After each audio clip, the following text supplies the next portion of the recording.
Tanggung jawab dan ujian hidup yang begitu berat biasanya menjadikan seorang laki-laki tangguh, bahkan menjadikan laki-laki istimewa baik untuk keluarganya. Bahkan laki-laki istimewa saat ini diidentikan dengan kehidupan yang mapan. Bahkan tak jarang banyak dari wanita menganggap bukan laki-laki biasa, jikalau memiliki segala kemewahan yang ada di dunia. Tapi menurut Rasulullah, seperti apakah kriteria bahkan ciri-ciri dari laki-laki sejati yang begitu istimewa? Berikut penjelasannya. Ini Masya Allah luar biasa, jadi bicara masalah laki-laki yang luar biasa Iya. itu bukan harus yang banyak materinya juga Ustadz ya, Nggak ternyata ya, mesti. nggak mesti. Bukan hanya mencari nafkah, tapi memberi nafkah. Banyak duit tapi pelit. Sama Sama juga aja. bolong ya Bu ya. Enak di dia, enak di ibu-ibu dong ini Masya Allah. Kita lanjut lagi nih ke pertanyaan yang berikutnya dari @dia134. Assalamualaikum Ustadz. Ustazah, saya mau tanya nih, apakah dosa seorang istri dapat uang arisan diam aja? Nggak bilang suami, kayaknya semuanya begini nih. Kalau suami tahu soalnya belanja nggak dikasih. Anak jajan sekolah juga disuruh minta sama ibunya. Gimana solusinya? Bu, ya Allah pelit amat yang bayar arisan siapa? Suami. Duitnya dibayarin buat belanja gak mau. Ustadz Maulana mau izin dijawab Ustadz. Nggak apa-apa.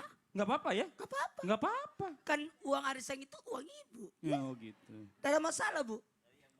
Ya Kenapa? Allah, Yang bayar dibelain suami. lagi. Nah, saya dibelain sebagai lagi. suami, isi saya arisan, saya tidak pernah tahu ada arisannya. Bayar?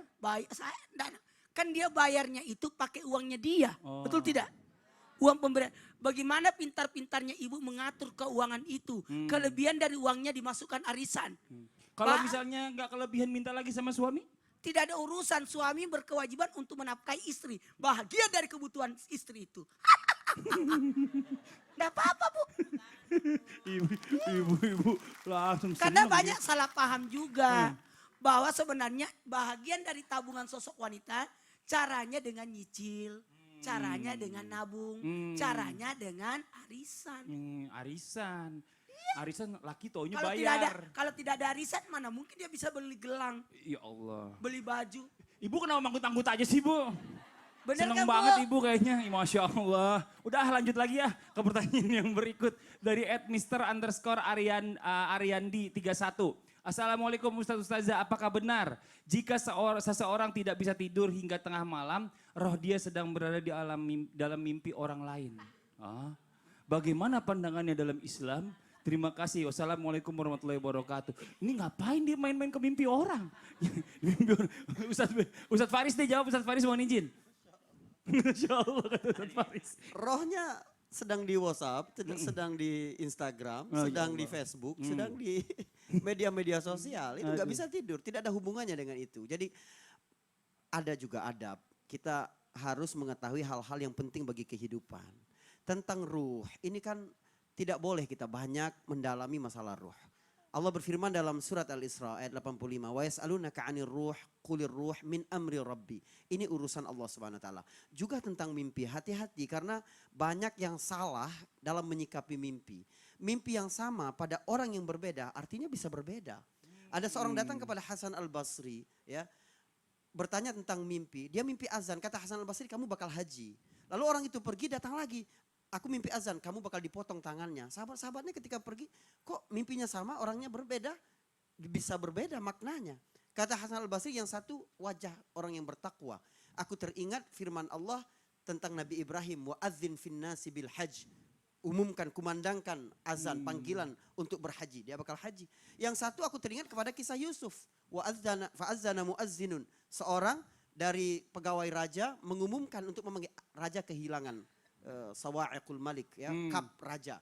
Kehilangan itu berarti dia mencuri. Dia bakal dipotong tangannya. Jadi macam-macam bicara masalah beda-beda ya, bicara baik, masalah takwil baik, mimpi ini Masya Allah. Tapi kalau bisa sih mimpi jangan main ke tetangga lah.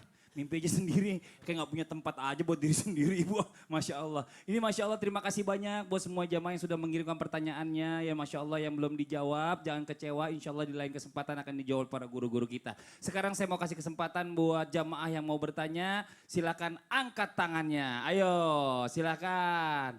Mohon izin nih, oh yang di belakang buat guru-guru kita Ustadz Syam, Ustadz Faris, Ustadz Benri boleh duduk. Kita tinggal di sini sama Ustadz Maulana, mohon izin. Ibu silakan pertanyaannya Ibu. Bismillahirrahmanirrahim. Assalamualaikum warahmatullahi wabarakatuh. Waalaikumsalam warahmatullahi wabarakatuh. Yang mau saya tanyakan, Hmm. bahwasanya setiap laki-laki itu memiliki fitrah wibawa dan gagah, gitu kan? Nah, bagaimana Ustadz kalau sekiranya sifat fitrah kegagahan dan wibawanya seseorang itu, seorang laki-laki hilang karena Hilang. akibat pergaulan ataupun faktor lingkungannya. Mohon penjelasannya Ustadz, Mohon terima penjelasan. kasih. Bu, saya mau nanya sama Ibu, ini cincin beli di mana ya Bu ya? Mata saya kesilauan ya. Ibu, itu aja pertanyaan Ibu. Itu Hah? cincin Madinah. Oh Madinah, ya Allah. Makasih tepuk tangan dong buat Makasih, Ibu dong. Ibu namanya siapa? Srianti. Ustadz. Ibu Srianti. Beli cincin di mana Bu? Di Madinah kan? Bukan. Hadiah Ustadz, hadiah. Hadiah. Hadiah, ya Allah. Dari suami. Alhamdulillah. Kalau yang satu lagi dari mana Bu? Sama saja. Oh sama, ya Allah dilihatin aja semua cincin orang. Silakan Ustadz Maulana penjelasannya. Tepuk tangan dong Ustadz Maulana. Silakan Ustadz. Bismillahirrahmanirrahim. Mohon maaf. Kalau berbicara tentang fitrah kelaki-lakian, tiba-tiba fitrah laki-lakinya itu hilang atau pudar disebabkan karena faktor lingkungan. Benar. Sekali lagi, ayah penanggung jawab, ibu pemberi kasih sayang, bacaan yang mengisi, lingkungan yang membentuk, mewarnai dia. Inilah hati-hati. Dengan siapa anak kita bergaul. Dengan siapa anak kita berteman. Makanya saya bersyukur anak laki-laki saya, Anwar, itu mainnya di luar, bukan mainnya di dalam. Karena saudaranya perempuan. Dia keluar main, saya tidak marah di mana main. Di tetangga yang ada anak laki-lakinya. Bagus. Karena kenapa? Lingkungan itu membentuk. Hati-hati. Kalau suka main boneka-boneka saudaranya, ikut juga. Main lompat tali, ikut juga. Tapi saya dulu ikut main lompat tali kayaknya Ustadz. Nangkep mangga. Gak apa-apa nangkep. Iya, iya. Makanya bagaimana kita usahakan mampu memberi energi positif dan memberikan dorongan motivasi kepada perempuan. Buat laki-laki. Kalau memang harus bermain sama laki-laki perempuan. Kan tidak menutup kemungkinan dia punya teman perempuan. Tapi bagaimana dia bisa memberi motivasi, memberi perlindungan. Mohon maaf, paparan ini pernah dibahas oleh Ustaz Bendri. Maaf, enggak apa-apa ya.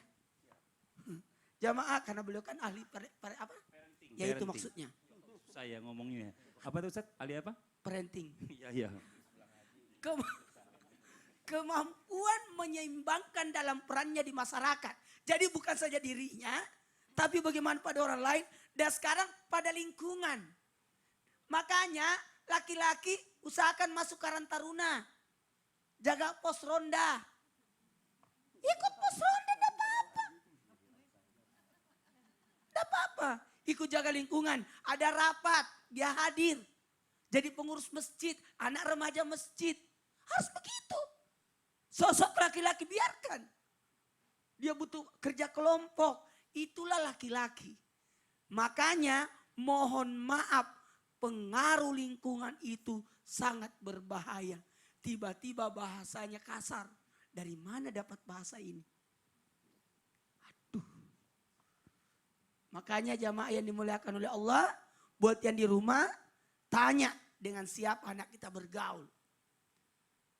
Ada perumpamaan penjual minyak wangi, apalagi pandai besi, minimal dia dapat bau besinya, minimal dia dapat bau harumnya, tergantung dengan pergaulannya. Makanya melindungi dan menjaga perempuan dan sekaligus memberi kecukupan karena nanti dia akan berperan sebagai itu. Nih, makanya laki-laki lebar di atasnya. Sementara perempuan bawanya lebar. Kenapa senyum Bu? Laki-laki itu yang lebar apanya? Pundaknya. Sementara perempuan yang lebar apanya Bu? Pinggulnya karena ada rahim. Karena akan memberikan kasih sayang, akan mengandung. Kalau laki-laki akan menopang.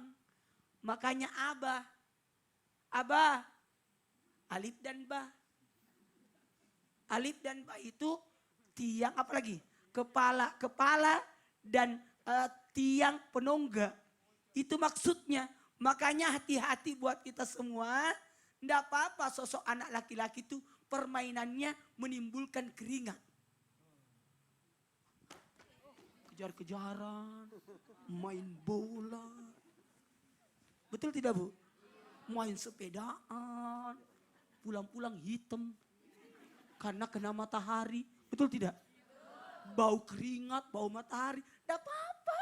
Kotor itu mendidik. Ya Masya Allah. Jadi penting juga buat anak laki-laki itu bermain dengan lingkungannya. Sekarang, lingkungan. dulu kita pulang, jangan main di luar. Sekarang orang tua pusing. Iya. Kenapa anakku di rumah terus? Di luar lah kau. Main Karena gadget. Main gadget terus. Iya benar.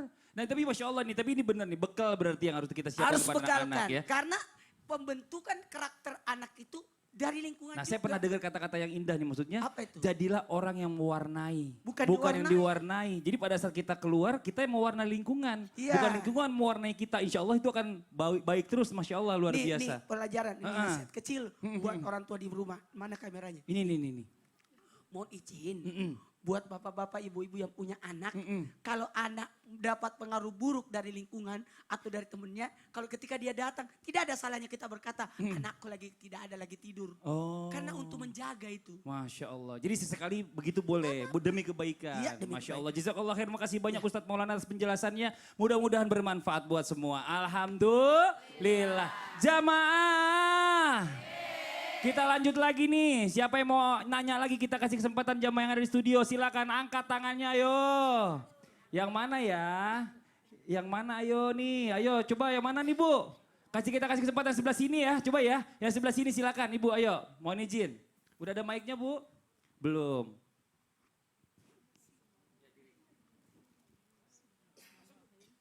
Assalamualaikum warahmatullahi wabarakatuh. Saya Ibu Mahdia dari Majelis Taklim Al Istiqomah Serang. Saya mau bertanya Ustadz, di zaman Rasulullah bagaimana faktor tolak ukur laki-laki yang terbaik? Tolak ukur laki-laki terbaik. Sebentar, Ibu masih punya suami? Masih. Alhamdulillah. Jadi Ngapain mau dijodohin sama saya lagi? enggak. Saya cuma nanya doang. Orang dijodohin. Saya Semua setiap ada ibu-ibu. Saya mau tanya doang, Anak masa nggak gadis, boleh sih? bintang tamu, semua dijodohin sama saya. Mungkin kalau ada kucing lewat, dijodohin juga sama saya. Enggak gitu juga Ustaz. Asal betina. Saya kan cuma nanya, masa orang nanya nggak boleh? Kalau masih punya suami Mentang-mentang alhamdulillah. saya kasih mic tadi. iya nggak apa-apa. Ini coba nih, gimana coba di zaman Rasulullah nih. Seperti apa tolak ukur laki-laki yang terbaik. Coba kita minta penjelasannya dari guru kita, Ustadz Syam. Tepuk tangan buat Ustadz Syam. Silakan Ustadz Syam. Tafadhol Baik. Ustaz. لقد كان لكم في رسول الله أسوة حسنة. Sudah tidak diragukan lagi kalau mau cari laki-laki yang terbaik, manusia yang terbaik adalah Rasulullah Sallallahu Alaihi Wasallam. Kemudian ternyata apa pesan Rasulullah Sallallahu Alaihi Wasallam kepada para lelaki yang mungkin sering kita lupa. Kalau kenal sama orang Bu, misalnya ibu punya kenalan gitu ya. Misalnya ibu punya kenalan di arisan, karena tadi kita bicara arisan. Ibu pernah nggak muji teman ibu? Pernah nggak? Ibu pernah muji teman nggak Bu? Pernah, Karena dia kenapa dipujinya? karena baik, akhlaknya bagus, Ibu tahu dari mana akhlaknya bagus? dari sikap. Oh dari sikapnya, Masya Allah, tepuk tangan dulu untuk ibu. Kita sering memuji orang, wah dia baik banget ya, akhlaknya bagus, wah dia baik banget ya, ramah banget, suka banget senyumnya, akhlaknya bagus. Kenapa kita mengukur dari situ? Ternyata Rasulullah Sallallahu Alaihi Wasallam pernah berpesan, akmalul mu'minin imana ahsanuhum khuluqa.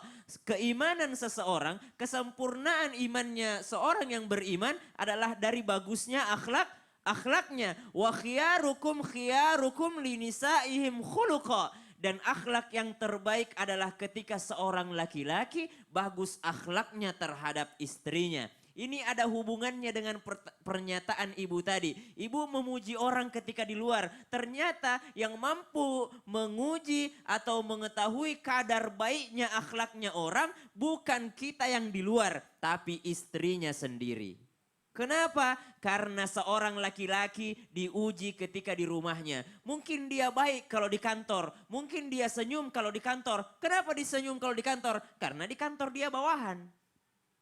Kalau di rumah, kenapa diukur dari rumahnya? Karena di rumah dia bos. Dia pimpinan. Seorang pemimpin diuji akhlaknya ketika dia jadi lagi bos. Rasulullah SAW berpesan khiyarukum linisaim khuluqa. Sebaik-baik akhlakmu adalah ketika engkau bersama dengan istrimu. Bukankah Rasulullah SAW menjahit sendalnya sendiri? Bukankah Rasulullah SAW membantu istrinya di dapur? Bukankah Rasulullah SAW menjahit bajunya sendiri? Bukankah mengangkat air sendiri? Kemudian kalau kita mau mencari lagi, siapa lelaki terbaik ukuran daripada Rasulullah SAW? Di zaman Rasulullah, para sahabat pun diukur bagaimana kebaikan mereka. Umar bin Khattab pernah dipesankan oleh Rasulullah, as-salah, as-salah, as-salah, wa ma malakat aimanukum. Jaga solatmu dan apa yang ada di dalam tanggunganmu. Artinya akhlak kita terhadap pembantu kita, terhadap asisten rumah tangga kita, terhadap driver kita. Bagaimana kita berakhlak kepada mereka. Maka ketika Umar bin Khattab harus melaksanakan perjalanan ke Palestina, ke Masjidil Aqsa, apa yang terjadi? Dia berjalan dengan pembantunya, asistennya, kemudian dia pakai satu unta. Ketika jalan unta tersebut, kata Umar bin Khattab, wahai asistenku, 5 kilometer saya di atas unta, kau di bawah. Kau yang tarik untanya. 5 kilometer selanjutnya kau di atas, saya yang tarik. Coba lihat, gantian dengan pembantunya naik di atas kendaraan gara-gara mengingat kata Rasulullah, ahsanuhum khuluqa, perbaiki akhlak. Masya Allah, jadi kalau laki-laki itu dilihat sifat baiknya itu, contohnya itu adalah di rumahnya. Pada saat dia jadi pemimpin. Jadi pemimpin. Apakah dia semena-mena, apakah dia suka nggak peduli sama keluarganya. Karena banyak yang mampu senyum di luar, nggak tahu senyum di dalam rumahnya. Ada royal di luar tapi pelit di rumah. Ini nauzubillah. Makasih banyak, jazakallah khair. Makasih banyak Ustadz Syam atas penjelasannya. Mudah-mudahan bermanfaat buat semua. Alhamdulillah. Jamaah. Ini ternyata mau jadi laki-laki luar biasa yang istimewa susah sebenarnya Bu ya. Ini Masya Allah, ini hari ini sama-sama kita belajar, paling nggak kita bisa memperbaiki diri sedikit-sedikit. Mudah-mudahan jadi apa yang bisa diharapkan oleh keluarga sama istri bisa kita laksanakan semuanya. Amin, amin ya robbal alamin. Nah sekarang saya mau kasih kesempatan nih ya buat Nas nih mungkin nih. Nas atau siapa nih? Oh jamaah dulu deh. Jamaah lagi yang mau bertanya boleh silakan angkat tangannya. Ayo Ibu, ada yang mau nanya lagi? Ya oh yuk belakang Ustadz Syam senyum manis banget nih. Nanyanya, coba silakan Bu nanya yang senyumnya manis. Cie. Assalamualaikum warahmatullahi wabarakatuh. Waalaikumsalam warahmatullahi wabarakatuh. Saya Ati Hoiriati dari Majelis Talim Al Istiqomah dari Banten. Mau tepuk tangan dong Bu, ini Masya Allah udah jauh-jauh nih dari Serang Banten nih, Masya Allah silakan Mau Ibu. bertanya Pak Ustadz, ada tidak contoh nyata dari kehidupan, contoh nyata, titik nyata, oh itu gimana Ibu? dari Contoh nyata. kehidupan Nabi Muhammad SAW, sebagaimana beliau memperoleh pengakuan dari istrinya sebagai laki-laki yang luar biasa. Masya Allah, Ibu suaminya gimana? Baik? Alhamdulillah baik. Alhamdulillah, sehat suaminya? Hah? Janda, Ibu ya Allah Ibu, gak apa-apa bilang aja saya udah gak punya suami. Insya Allah dapat lagi yang baik. Amin. Yang udah haji. Amin. Yang soleh. Kalau bisa Ustadz gitu ya Bu ya. Pak Ustadz. Iya Pak Ustadz, ya Allah dicariin Pak Ustadz. Pak Ustadz. Iya ya Allah ditunjuk-tunjuk Pak Ustadz. Ya, Terima kasih. banyak Ibu, tepuk tangan buat Ibu. Waalaikumsalam warahmatullahi wabarakatuh. Biar nggak hilaf Ustadz Faris saja yang jawab. Silakan Ustadz Faris. Ustadz Faris silakan. Baik, Ustaz Maulana mau jawab? Jangan Ustadz Faris saja nggak apa-apa. Baik, ada beberapa keterangan yang menunjukkan bahwa betapa hebatnya Rasulullah karena dia memperoleh pengakuan dari istrinya. Ibu-ibu sekalian, banyak orang yang terlihat hebat di muka publik tapi di rumah berantakan. Jadi kalau mau mengukur lelaki itu bagus atau tidak, lihat bagaimana istrinya menilainya. Saya bisa berkata begini dengan kata-kata yang indah, yang menyihir, penuh karisma. Tapi istri saya yang mendengar di rumah bilang, ngomong doang. Kan begitu. Berbeda. Itu kenyataannya begitu maksudnya? Jangan begitu. Oh, gue tadi kira Nanti istri saya bilangnya di luar. bisa undang nanti. Hai, pengakuannya ya enggak? Iya. Nabi SAW dapat pengakuan dari istri. Ini pengakuan yang sangat mahal bagi seorang pria. Masya Allah. Kapan dapat pengakuan itu? Setelah 15 tahun menikah. Allah. Nabi menikah dengan Khadijah usia 25 tahun. Ya kan? Jadi Nabi umur 40 tahun. Setelah Nabi menerima wahyu, Nabi khawatir terjadi sesuatu yang jelek kepadanya. Khadijah berkata, tidak mungkin Allah mencelakakan engkau. Karena engkau menyambung silaturahim, berkata-kata yang jujur, berpihak kepada yang baik. Semua akhlak Nabi disebut semua. Masya Dan ada satu lagi, bukti nyata Rasulullah adalah lelaki hebat. Istrinya ini kan bermacam-macam. Ada yang dididik dari kecil dari keluarga muslim seperti Hafsah dan Aisyah. Ada yang dari keluarga ahli kitab seperti Sofiyah dan Maria Al-Qibtiyah. Ada yang masih anak-anak, ada yang lebih tua dari dia. Semuanya sukses. Ini lelaki yang luar biasa. Masya Allah, tepuk tangan dong Bu. Masya Allah, jadi insya Allah ya Bu ya, mudah-mudahan kalau dapat lagi yang Ustadz yang haji ya Bu ya. Amin ya robbal alamin. Makasih banyak Ibu. Sekarang saya mau kasih kesempatan sama Nas deh. Wah nih Kiki mau nanya, silakan Ki. Ya, semoga kepada Ustadz Benri. Ustadz, menurut saya taunya ada 4 orang wanita yang dalam tanggung jawab seorang laki-laki, setahu saya ya. Nah, tapi pada kasus-kasus penerlantaran yang diterlantarkan dari 4 wanita ini, apakah tanggung jawabnya seorang laki-laki ini di akhirat nanti terhadap 4 orang wanita yang dia terlantarkan? 4 pada orang kasus, wanita siapa aja nih? Ya misalnya adik perempuannya, Perempuan, saya perempuan kira kandungnya. Istrinya. Saya pikir gitu tadinya. Oh, Istrinya, kemudian anak perempuannya anaknya, dan juga ibunya. ibunya, adiknya gitu ya. Ya betul, 4 itu. Ini sudah Masya disebut Allah. tadi. Jadi itu pertanyaannya Ki. Ya, jadi di akhirat nanti akan diapakan dia? Oh, si akan diapakan dia, penerlantar apakah- ini gitu. Apakah dia akan dihujat atau gimana gitu. Ini masalah tanggung jawabnya nih. Ustadz Benri mau izin waktu ya. Tepuk tangan buat Ustadz Benri. Silakan Ustadz. Baik, bismillahirrahmanirrahim. Mas Fadli bisa aja cuma 4. Makanya dia ngomongnya 4 Ustadz. Saya kan butuh Mancing-mancing penjelasan. aja gitu. Soalnya yang sini ada yang 1 aja susah gitu. Mau 4. Berkaitan dengan 4 wanita yang disebutkan tadi, yaitu ibu kandungnya, adik perempuannya, istri dan anak perempuannya, inilah yang menjadi tanggung jawab laki-laki. Karena itu Rasulullah mengingatkan kafa bil mar'i ithman fa innama ayyudai'a mayakut. Cukuplah seorang laki-laki dianggap berdosa ketika dia melalaikan orang yang di bawah tanggungannya. Jadi ingatkan ibu kalau punya anak laki-laki bahwa kamu akan menanggung 4 hal ini.